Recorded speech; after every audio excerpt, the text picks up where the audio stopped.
Hello बच्चों, चलिए प्रश्न पढ़ते हैं। दो पिंड M1 5 ग्राम M2 10 ग्राम द्रव्यमान के हैं। ये एक घर्षण रहित गिरने के ऊपर से धागे से गुजरते हैं। यदि इन्हें छोड़ दिया जाए तो त्वरण का मान, यदि गुरुत्वीय त्वरण g है, पहला विकल्प है g/3, दूसरा विकल्प है g/2, तीसरा विकल्प है g, चौथा विकल्प है g/5। तो आइए बच्चों प्रश्न के लिए सर्वप्रथम मुख्य अवधारणा। तो देखिए बच्चों, जैसा कि न्यूटन का द्वितीय नियम बताता है बच्चों, न्यूटन का द्वितीय नियम बताता है किसी भी पिंड पर लगने वाला कुल बल ये बराबर होता है द्रव्यमान गुने उस पिंड से संबंधित त्वरण के। तो बच्चों एक पिंड पे कई सारे बल लग सकते हैं, ठीक है। तो x दिशा का बल बराबर होगा, कुल बल होगा बच्चों ये द्रव्यमान गुने त्वरण का। y दिशा का कुल बल बराबर होगा द्रव्यमान गुने त्वरण का, और z दिशा का कुल बल बराबर होगा द्रव्यमान गुने त्वरण का। तो इस प्रकार से बच्चों अलग अलग दिशा का त्वरण ज्ञात करके ज्ञात किया जा सकता है बच्चों, अगर उस दिशा के बल ज्ञात हो तो आइए बच्चों इस मुख्य उदाहरण के आधार पर प्रश्न को हल करते हैं। तो देखिए बच्चों, यहाँ पर एक घर्षण रहित गिरनी है, ठीक है।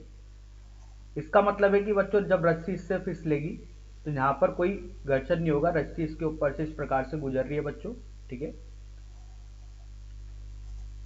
यहाँ पर बच्चों दो ब्लॉक बंधे हुए हैं कुछ इस प्रकार से, जिनके द्रव्यमान है, यह है बच्चों M1 का और ये है M2 का। M1 और M2 के मान दिए गए। अब बच्चों यहाँ पर M1 का मान जो है वो है 5 ग्राम और M2 का मान है बच्चों वो है 10 ग्राम। अब देखिए बच्चों क्या होता है, M2 का मान ज्यादा है बच्चों किससे, M1 से। तो बच्चों जो इसका भार लगेगा नीचे की ओर M2G, इसकी वजह से बच्चों इसमें त्वरण उत्पन्न होगा नीचे की ओर। एक गुरुत्वीय त्वरण G नीचे की ओर तो लग ही रहा है, इसकी वजह से बच्चों डोरी में तनाव उत्पन्न होगा, ठीक है।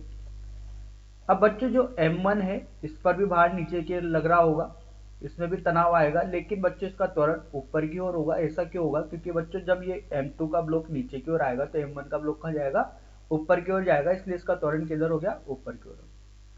अब जैसा मुख्य उदाहरण में देखा बच्चों, कुल बल बराबर किसको होता है, द्रव्यमान गुना त्वरण के, न्यूटन के द्वितीय नियम से।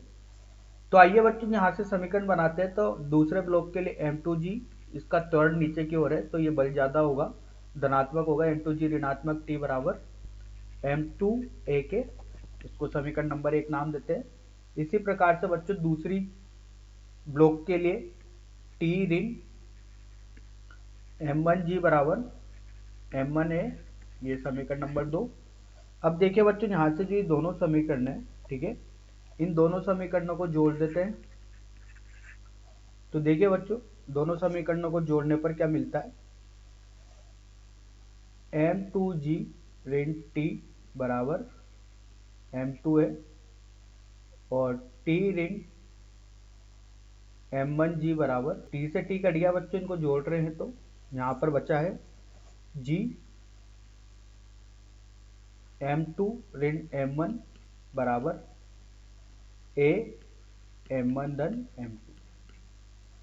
बच्चों ज्ञात करना था गुरुत्वीय त्वरण का मान, तो ये A किसके बराबर हो गया बच्चों, G M2 ऋण M1 बटे M1 धन M2। गुरुत्वीय त्वरण के रूप में ज्ञात करना था, तो मान रखते हैं इसका, तो ये होगा G, इसका मान है बच्चों 10, M1 का मान है 5 बटे 10 धन 5। यहाँ से A बराबर आएगा बच्चों G बटे 3। तो यही प्रश्न का उत्तर है बच्चों। आइए सही विकल्प का चयन करते हैं। तो यहाँ से बच्चों पहला विकल्प सही होगा। आशा करता हूँ आपको यह समझ में आया होगा। धन्यवाद।